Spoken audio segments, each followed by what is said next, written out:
Bienvenidos a Logística de las Cosas. Le habla Eval Heinzen Bogar. Ewald Heinzen Tisek.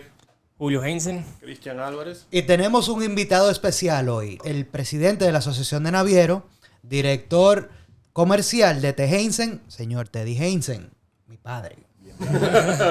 Bienvenido, señor Teddy. Bienvenido. Gracias, muchas gracias. Un placer estar aquí hoy con ustedes, hablar sobre la logística y la historia de la logística de las cosas.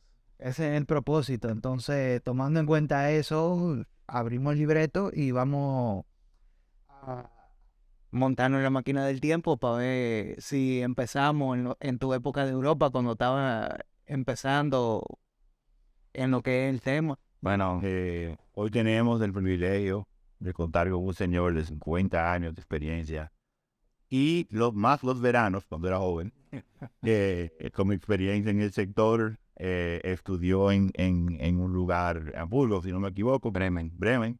una zona norte de Alemania muy enfocada en logística. Y nada, señor Teddy, todo suyo en micrófono. Arranca del principio. Al principio, bueno, pues mi padre me dio una opción cuando yo me estaba graduando del Carol Morgan, que fue básicamente, tú te puedes ir a una universidad, yo te pago 4 años de la universidad y después tú te buscas el trabajo que tú quieras en otro sitio que no sea la ETH Heinzen. O tú haces lo que yo te digo, que vas a ir a Alemania, te vas a entrenar, vas a hacer tus años por allá, y si todo sale bien por allá, entonces yo te garantizo un trabajo de vuelta aquí en la compañía. No es exactamente, pero se parece mucho a algo que yo oí una vez. Ay, Dios mío.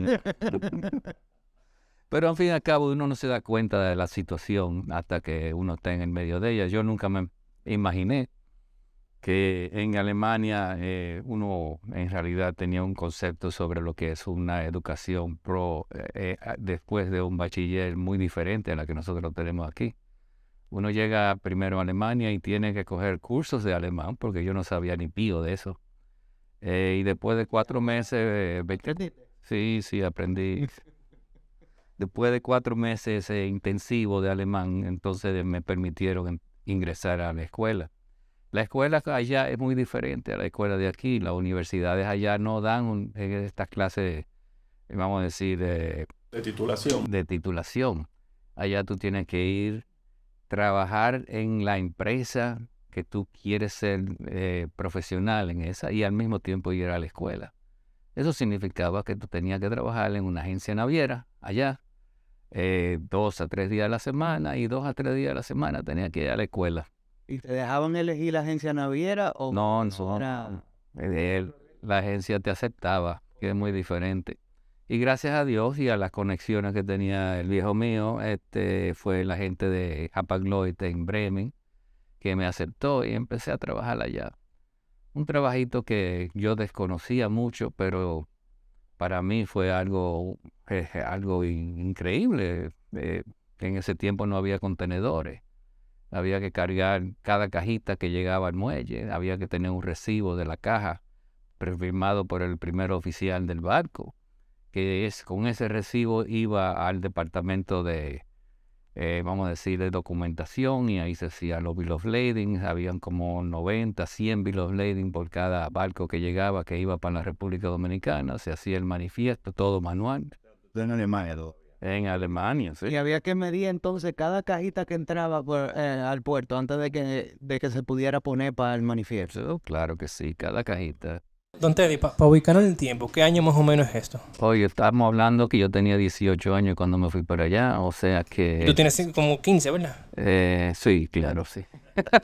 Pero para ubicarnos en el tiempo, porque es interesante entender que la tecnología del contenedor es relativamente nueva en el comercio. Sí, yo comencé allá en el 72. El contenedor entró en su auge en Europa hacia el Caribe, porque ya estaba en los Estados Unidos hace mucho tiempo, a partir de los 77, 78. O sea que comenzó de Europa hacia el Caribe cuando yo estaba ya terminando mis estudios, que estaba ya trabajando, graduado en Hapag-Lloyd en Hamburgo, y ahí en realidad fue que yo cargué junto con un equipo, no fui yo solamente. Porque te voy a decir, tú eres más fuerte que el diablo. No. el primer barco contenedor hacia la República Dominicana. Para mí fue una experiencia increíble. Una experiencia también para todos los alemanes que estaban por primera vez cargando ese barco que era con brand new, como quien dice. Y óyeme, tenía unos sistemas que ustedes posiblemente no lo conocen porque ya son anticuados. Un sistema de un furgón refrigerado que se llamaba, que no tenía 2 tapas en un final. Una de que el mismo barco entraba el aire frío por uno y sacaba el aire caliente por el otro. El barco, no el contenedor. No era inset ni nada de eso. Y eso fue algo, se llamaba Conair. El Conair fue el principio de la refrigeración y algo que después tomó mucho auge en todo lo que es la logística de las cosas, como ustedes lo llaman. Y cuando se descargaban esos contenedores del barco, ¿cómo mantenían la temperatura entonces? Y ya se perdía en la cadena. No, había unos enchufes especiales que se les ponían, pero estaba muy limitado.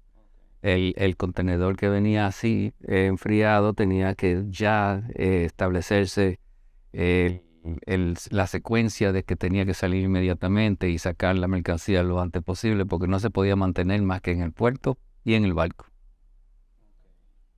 Interesante cómo ha cambiado el negocio con la introducción del contenedor. Me imagino que era mucho más complejo hacer negocio internacional a nivel de paquete, y creo que eso que está bien documentado, que el contenedor ayudó con la globalización y con ese negocio. Sí, pero el contenedor trajo también unos cambios increíbles en el negocio del transporte marítimo.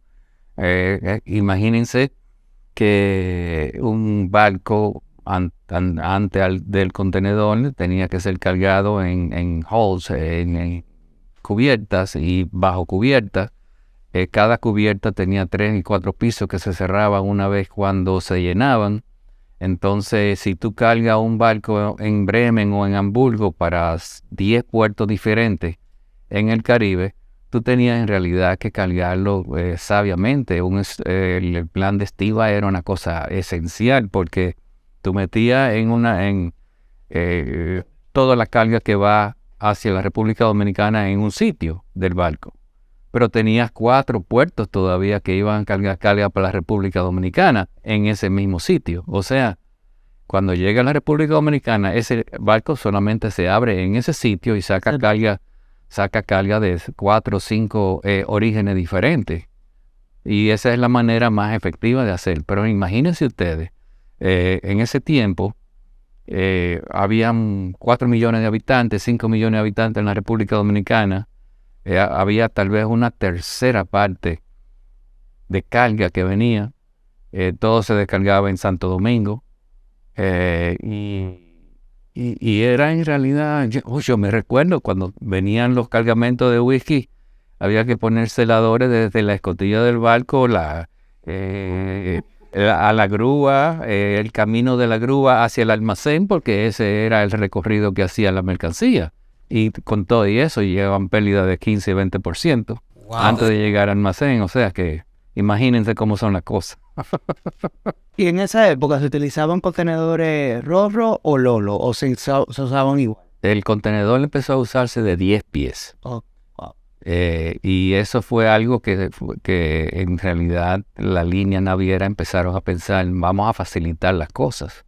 Porque llegaban 20, 30 cajitas y no podían simplemente ponerle en un sitio sin que ocurrieran daños, moviendo la mercancía de un sitio para otro, y empezaron los contenedores de 10 pies que la línea ponía y en realidad lo que hacía era como un LCL en el mismo puerto para cuidar la mercancía que llegue correctamente a su destino. Volviendo al tema del primer barco que usted cargó en Hamburgo, ¿usted estaba cuando llegó en la República Dominicana? No, yo lo cargué allá y lo mandé para acá, porque yo estaba todavía haciendo, como quien dice, terminando los estudios allá, sí. ¿Y cómo fue el tema aduanal cuando ese primer barco llegó? El primer barco que la autoridad dominicana reciben de contenedores. ¿Cómo fue ese cambio, ese choque cultural que asumo que ocurrió en su momento. Fue algo que nadie se imaginó. Fue el comienzo de una época nueva que nadie se imaginó que iba a llevar tan lejos. Los barcos cambiaron, los muelles cambiaron, el sistema de transporte interno logístico cambió, el sistema de documentación cambió y claro, obviamente con los sistemas nuevos de como cómputos y todo eso han seguido cambiando. Pero fue el comienzo, el contenedor fue el comienzo de un cambio extremo en el negocio de toda la logística. Y hoy en día, sin el contenedor no se puede pensar una logística correcta. Ahorita estábamos hablando fuera de cámara que el proceso de los manifiestos como era antes, o sea, yo llegué a familiarizarme, por ejemplo, con que se tenía que imprimir los manifiestos, se tenían que hacer 6 juegos y mandarlo al puerto para que se distribuyeran. Ahora actualmente se usan los XML, pero en esa época, ¿cómo se manejaba el proceso de documentación? Tú dices, se hacía, se enviaba. No, yo lo hacía, yo lo escribía y yo jalaba para el consulado en Hamburgo para legalizarlo. Allá me recibían con un cafecito, el cónsul muy amable y todo eso, me sellaba todo y volvía yo con todo mi paquete para la agencia para distribuirlo donde había que mandarlo. Eso era lo que se hacía. Entonces, cuando llegaba aquí, ¿cuál era el proceso? El proceso aquí, imagínate, venía un documento que se llamaba la factura consular, que se legalizaba allá en Hamburgo, y venía con su, por cada embarque, por cada cajita que se hacía un documento completo. Tenía que estar completamente en español.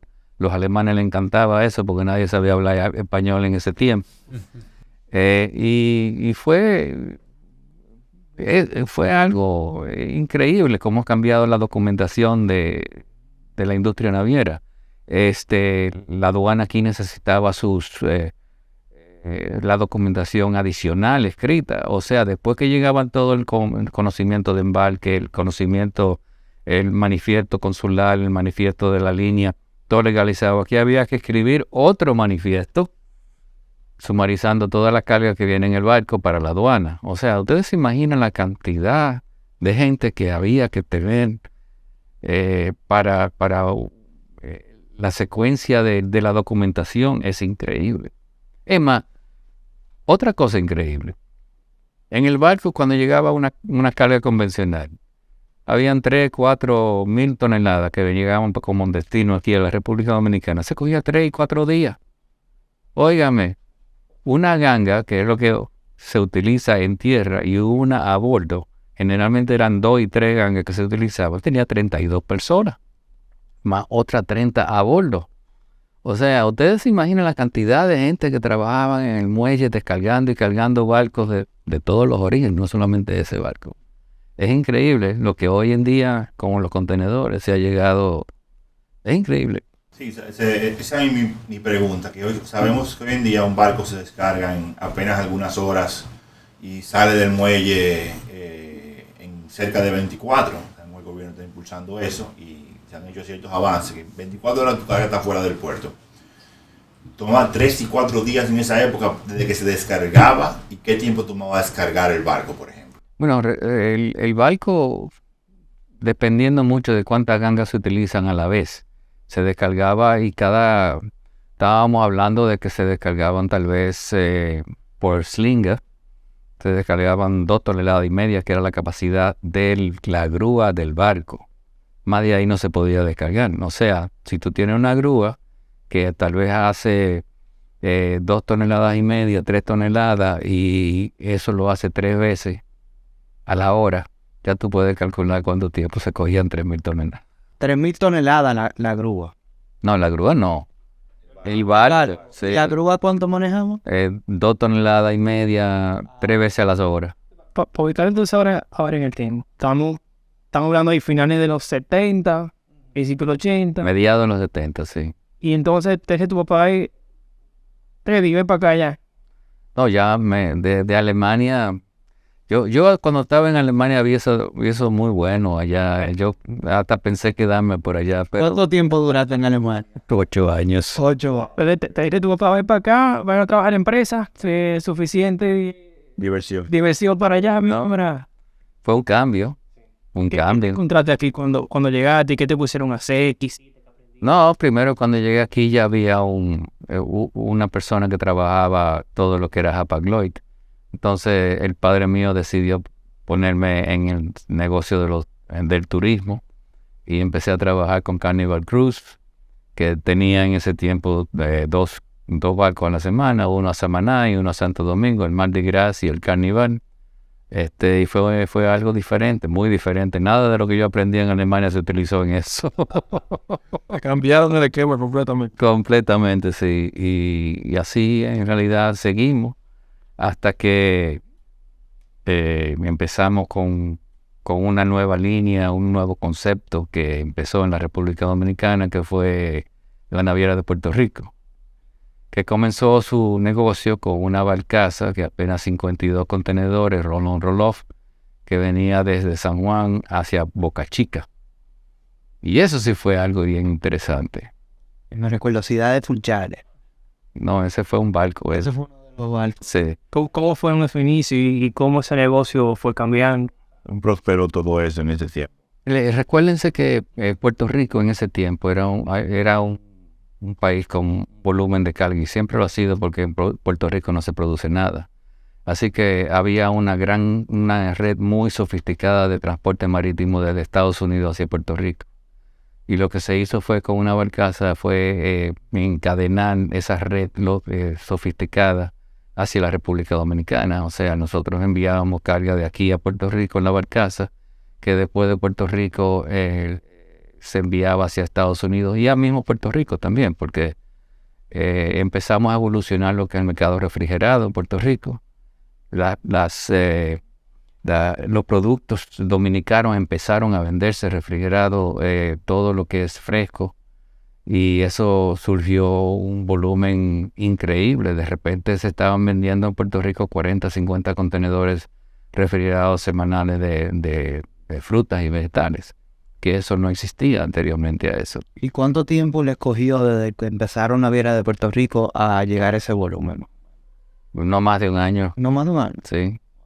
Porque se abrieron las puertas completamente. En Puerto Rico empezaron a comprar todo lo que aquí se producía. Y había algo, había una ley especial en los Estados Unidos que permitía hacer inversiones en Puerto Rico exento de muchos impuestos si tenían conexiones con, vamos a decir, conexiones con la República Dominicana. O sea, cosas se armaban en Puerto Rico, se terminaban de armar aquí, se podían enviar a los Estados Unidos con preferencias de excepciones de impuestos, que era muy beneficioso. Creo que se llamaba la 706, no me acuerdo muy bien. Y eso dio lugar a una zona franca, un crecimiento en zona franca increíble, porque se necesitaba, había una demanda increíble de mano de obra. Se establecieron, no solamente fue refrigerado, sino los furgones que llegaban aquí se trabajaban aquí, se volvían a mandar a Puerto Rico y después se mandaban a todos los Estados Unidos. Eso fue algo increíble, el crecimiento que tuvo la República Dominicana en cuanto a transporte marítimo en ese momento. Fue bastante bueno. ¿Y cuánto tiempo duraron trabajando en el muelle de Boca Chica y qué pasó después? Lo que pasó después fue que se dio un crecimiento sustancial en todos los volúmenes. Empezó a expandirse, ya quitaron la barcaza, trajeron barcos especializados pequeños que con una capacidad de 60 contenedores roll-on-roll-off, pero que tenían una velocidad de casi el triple de la barcaza. La barcaza se cogía hasta 24 horas, 28 horas llegar de un sitio de San Juan a Boca Chica. Estos barcos lo hacían en 14, 15 horas. No solamente un barco, empezamos de servicios Haití. Desde San Juan empezamos el barco que iba a Haití, paraba en Puerto Plata, y eso fue un gran empuje a todo lo que es el negocio de Zona Franca de Santiago, que iba entonces de Puerto Plata a Puerto Rico y se distribuía en todos los Estados Unidos. Y se mantuvo 2 salidas a la semana desde Boca Chica. Y en adición a eso, que ya estamos hablando de 3 salidas desde la República Dominicana, se comenzaron los barcos que compraron, vamos a decir, la Naviera de Puerto Rico, que era una línea estatal, compró barcos del tipo Lancer, que tenían obligaciones, por ser hechos en los Estados Unidos, tenían obligaciones de ir a un puerto extranjero antes de llegar a los Estados Unidos. En ese sentido, el Lancer, un barco de 600, 700 contenedores de 40 pies, uno de los más grandes que llegaba en ese momento, junto con los barcos de Sealand, empezó a ir al puerto de Río Jaina, y de ahí iba directamente a Nueva York, un servicio único, bastante competitivo con todos los servicios que tenía en ese entonces Sealand, y empezó a evolucionar ese negocio también de refrigerado desde la República Dominicana hacia Nueva York, hacia la colonia dominicana, que compraban todos los productos que aquí se producían en el campo. Fue un éxito, fue un verdadero éxito. Yo me recuerdo de esas épocas allá en Jaina, porque tú me llevabas al puerto y mi parte favorita era subir con el capitán a desayunar. Y el desayuno era bueno. Yo no sé si era bueno, pero yo me sentía bien cuando iba, porque incluso nos sentábamos ahí con el capitán a hablar, y él muchas veces no tenían desayuno en ese momento, y él cogía y ponía un hot dog en el microondas y me lo preparaba ahí, y yo me sentí importante. Es interesante, definitivamente. Y una de las cosas más interesantes que yo me encontraba era cuando iba a llegar un barco, que yo solía salir con el piloto, en la lancha del piloto afuera. Le decía: bienvenido al capitán, déjeme estar aquí con usted en lo que entramos al barco. En ese tiempo el barco era de los grandes y había que tener mucho cuidadito, porque la profundidad de Jaina también estaba muy limitada, y fue una experiencia entrar a un barco desde mar afuera hacia adentro de Río Jaina y amarrarlo y a prepararlo para trabajar. Esa fue una de las experiencias que más me gustó a mí de todo este negocio. Sí, yo recuerdo también cuando pequeño, papi me llevó a varios barcos. Era toda una experiencia llegar y ver esta monstruosidad de hierro, de acero, y tú te montabas y veías todo como si fuera una torre allá arriba. Siempre fue muy impresionante para mí también. Sí, sí. Y en esa época entonces, ¿cómo era el manejo en el puerto de Jaina? ¿Cómo se hacía, o sea, el proceso de operaciones de puerto? Cada uno tenía sus responsabilidades. ¿Cómo era el manejo? El manejo era bastante, ya había, todo era contenedores, ya se estaba estableciendo lo que era la secuencia de lo que es un terminal más moderno de lo que había. Había una sola grúa en ese momento, había lo que se llamaba bar stackers, que eran muy limitados en cuanto a su, podrían subir 2 de alto, que hoy en día es impensable tener una cosa así. Apenas podían subir un contenedor sobre un chasis. La terminal no era tan sofisticada, como los inventarios eran limitados, todo manual. La aduana todavía hacían sus verificaciones casi al 100% de los contenedores, que se bajaba todo lo que estaba dentro y se volvía a meter para adentro antes de despacharlo, después de haber pagado los impuestos, que todo era manual. Era lento todo. Los contenedores en ese momento se cogían fácil, todos. Un average de entre 35 y 40 días en el país. Para salir. Después que estaba en el puerto. Para salir y volverlo a cargar en el barco vacío. Okay. El ciclo completo entonces. Sí. Y una pregunta, en ese momento todavía el puerto de Jaina era del Estado. Bueno, el puerto de Jaina comenzó con siendo del Estado, y después hubo una negociación con el Estado en la cual se hizo una concesión a una compañía que se llamaba en ese entonces Naves y Terminales. Estamos hablando de, creo que fue como el 77 por ahí, que empezó Naves y Terminales, y después Naves y Terminales manejó los barcos de Carol Group principalmente, y del otro lado estaba Sealand, que manejaba todo lo que de Jaina, todo lo que era sus barcos propios. Hablando en su del propio lado terminal. occidental. Correcto, sí. Luego se llegó a un acuerdo adicional en la cual se estableció lo que hoy en día se llama Haina International Terminals, con nuevos contratos de inversión. En total se han hecho unas inversiones increíbles. Hoy en día hay 5 grúas portacontenedores de una buena capacidad que manejan una cantidad de barcos increíble en el puerto de Jaina.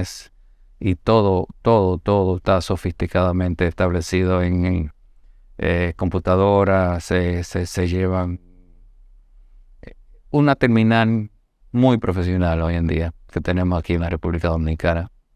Yo me recuerdo que antes cuando estaba todo segregado, que era el Estado que manejaba, y teníamos a Natesa ahí, que eran Naves y Terminales, habían unos ventorritos que vendían desayuno justo abajo del barco. Tú te desayunabas y subías al barco a las operaciones. ¿Me gustaba desayunos? Sí.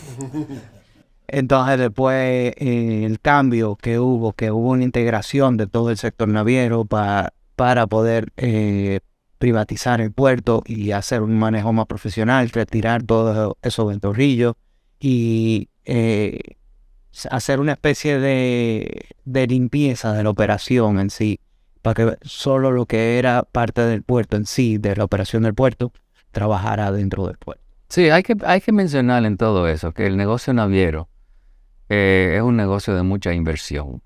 Y como se operaba aquí en la República Dominicana, de cada agencia naviera hacía su propia estiva, recibía y entregaba su propia carga, era responsable por su cliente. Cuando uno empieza a ver las inversiones que hay que hacer, pues dio como resultado que las principales agencias navieras se unificaran y hicieran lo que se llamaba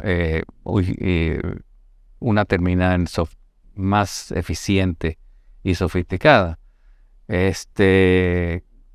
Todo esto vino porque la globalización de los barcos, los tamaños, las necesidades de grúas adicionales, las necesidades de ser más eficiente, pues uno individualmente no lo iba a poder hacer, pero sí todos juntos pudieron juntarse y hacer el ejercicio de invertir en un futuro para un puerto seguro, un puerto que debería de manejar las necesidades de las navieras internacionales debidamente.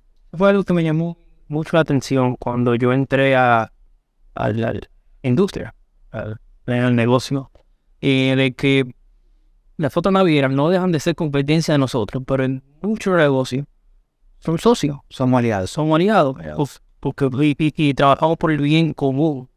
Fue algo que me llamó y me da mucha atención cuando entré a la industria. Sí.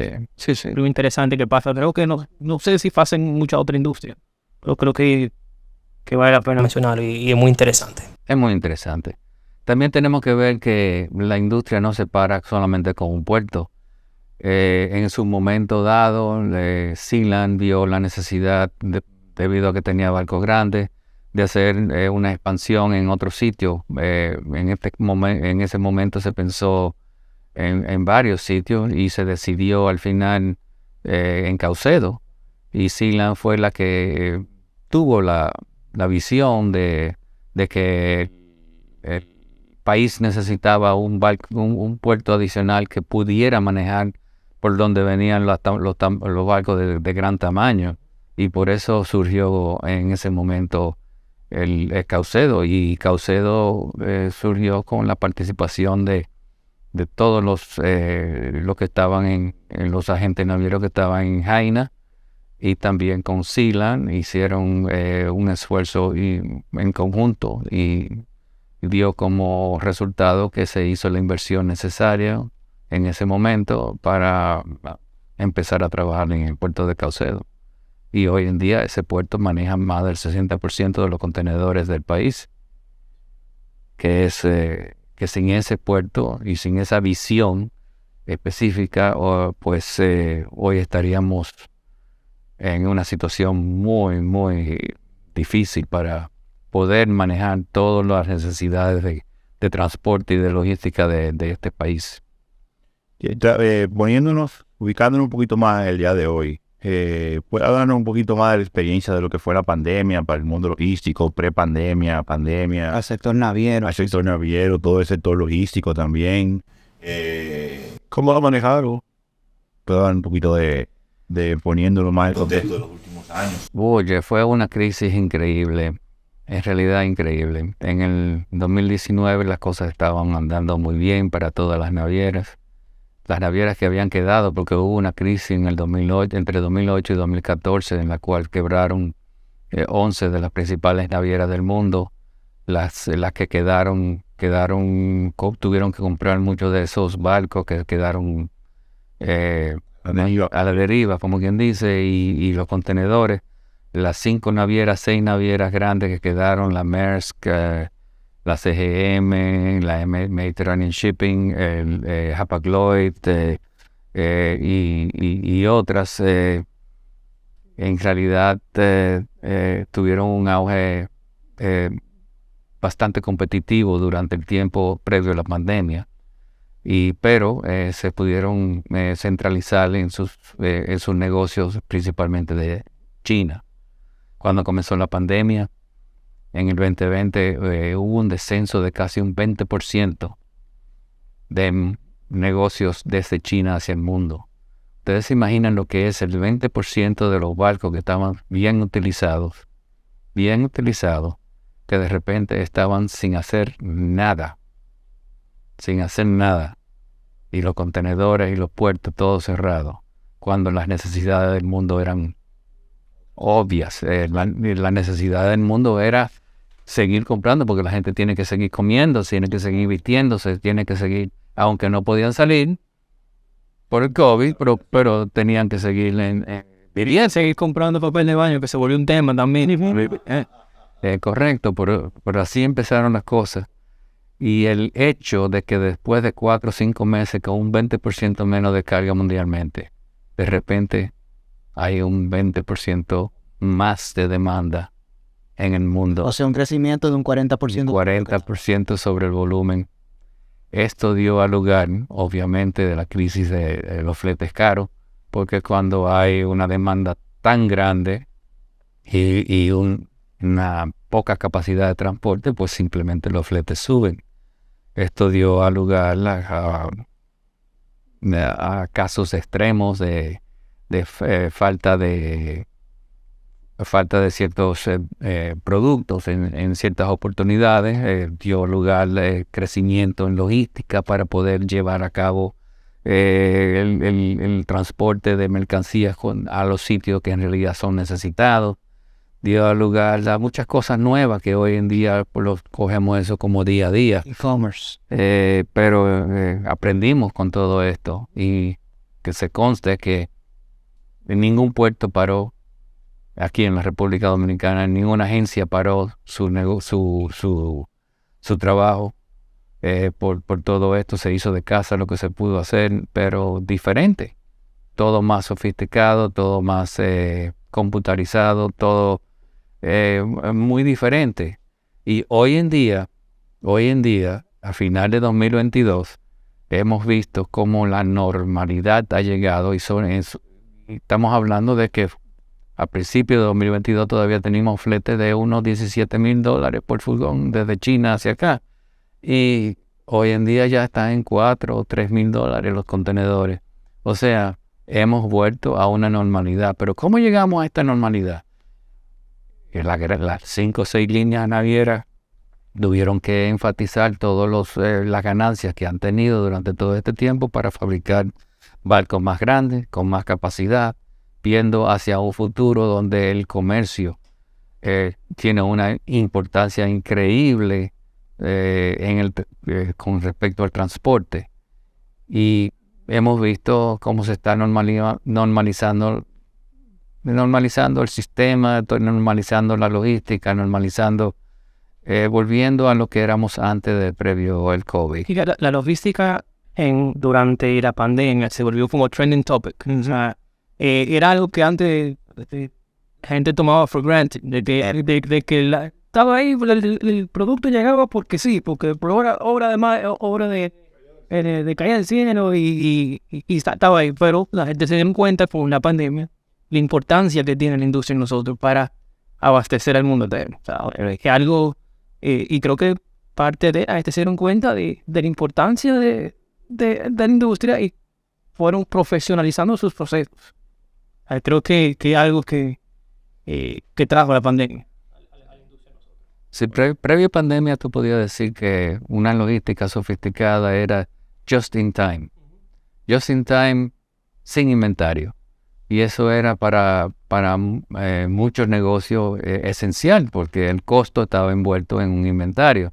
Y si tú tenías tu mercancía en el momento que tú la quieres vender, pues tú estabas trabajando bien.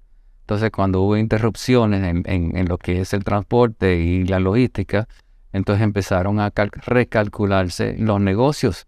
Teníamos que tener más almacenes, teníamos que tener mejor distribución y teníamos que tener, o los comerciantes tenían que tener un inventario mucho mayor para poder suplir sus demandas individuales. Y eso fue el cambio principal que hubo durante la pandemia. Si quieren saber un poquito más, tenemos un episodio. Sí, mira más para atrás, que hablamos del just in time, just in case, La muerte del just in time. Y creo que ya que te estoy hablando de eso.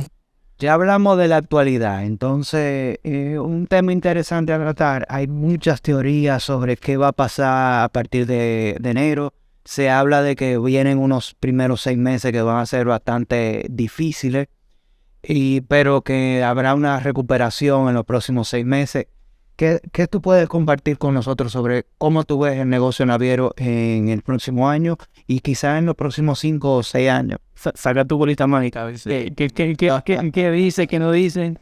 Bueno, 50 años de experiencia a producir ahí. Ahí en realidad yo no puedo decir mucho sobre la economía en general. Se está hablando que está muy bien comparado con muchos otros países, pero también hay opiniones sobre lo que podría ser ahora mismo, vamos a decir, una bajadita económica mundialmente. Un freno a la economía a la velocidad que lleva, que ya ha frenado bastante. Pero en el negocio naviero hemos visto que las necesidades de lo que se carga de un sitio a otro son necesidades de la gente. Eso se va a seguir moviendo. Hay unas inversiones increíbles en barcos, en puertos, en transporte terrestre. No sé, ustedes saben, hoy en día ya un camión no es simplemente un camión para enganchar un furgón. Ese camión tiene GPS, tiene información sofisticada sobre lo que él está cargando de un sitio a otro. Tiene muchas cosas que antes no se hacían. Yo creo que el futuro es más bien de una sofisticación, mejores, más grandes barcos, mejor capacidad de muelles, que conllevan mejor capacidad o mayor capacidad de grúas y de manejo dentro del puerto.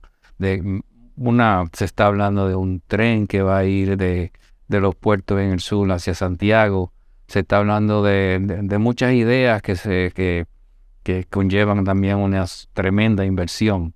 Esa inversión hay que ver de dónde viene y cómo se va a hacer llevar a cabo, pero estamos apuntando hacia una evolución económica sustancial en este país. Y de veras, la economía en este país ha estado muy buena comparado en los últimos años, comparándolo con Centroamérica y otros países de la misma, vamos a decir, cuantía de nosotros. Yo veo eso bien planificado. Yo espero que no ocurran cosas excepcionales como guerras como la que estamos viendo, que en realidad también ha puesto un pequeño impasse en lo que es el negocio con Europa y ha traído dificultades en todo esto, pero son dificultades que se están manejando y son dificultades que ojalá no existan el día de mañana. Entonces, tomando en cuenta esa visión de futuro y dando un regreso de nuevo, excúsame que estamos yendo para adelante y para atrás, pero ¿hay alguna recomendación, algún consejo que tú quisieras darle a una persona que estuviera iniciando en el sector y quisiera dispararse hacia una carrera en el sector naviero, sector logístico? ¿Alguna recomendación, consejo que tú podrías dejar aquí con nosotros? Bueno, yo siempre he dicho que las personas deben en realidad hacer lo que les sale de adentro. El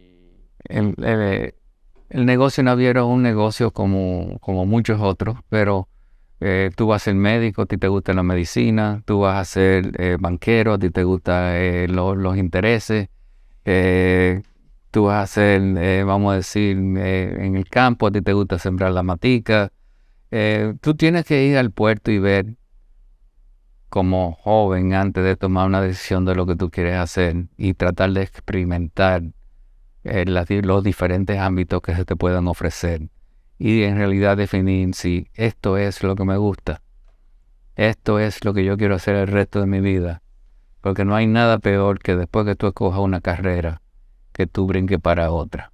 Eso te echa 8 o 10 años para atrás, que no es correcto porque tú pierdes 10 años de experiencia y de trabajo que no es tan fácil de recuperar.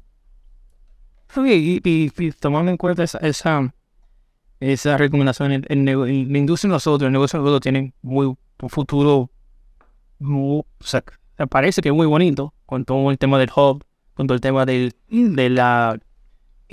crecimiento económico a través de ese hub que es propulsado por la misma industria y el gobierno. Creo que está interesante la industria de nosotros para los próximos 10 años. Sí, es una industria también que siempre está en constante evolución, Sí. siempre está en movimiento y siempre está en crecimiento. Sí. Pero a uno le tiene que gustar. Sí, 100%. Definitivamente.